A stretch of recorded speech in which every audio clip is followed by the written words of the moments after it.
Tara mga ka-auto, tignan natin yung sa bandang loob naman. Pasok tayo sa ating pedestrian gate. Ay, mga fish. Buti pa ng mga fish, di na ulan. So dito tayo. Ating control board. Yan. Dito ang ating mga boys. Salukuyan natin sinasalpak ng ating control panel. So mini-maintain din natin na kailangan pantay ang ating pagkaka-install na para maganda siya dito. So inalign rin natin yan sa mga solar panel.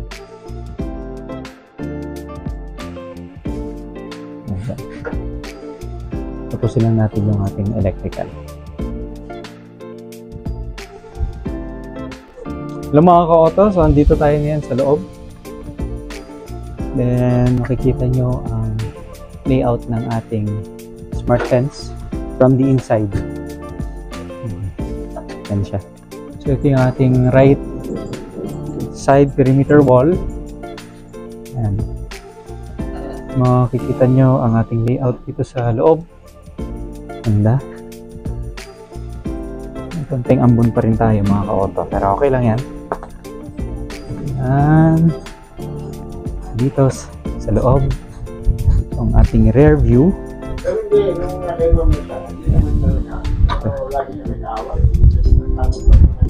Ito ang consistency ng ating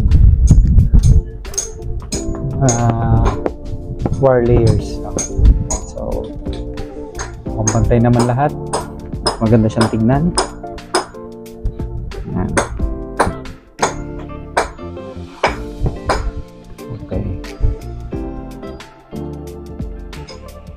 Okay, cut.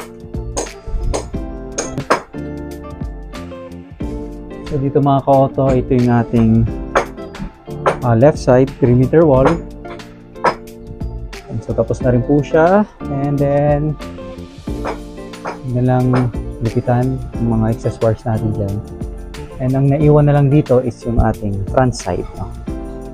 So dito sa ating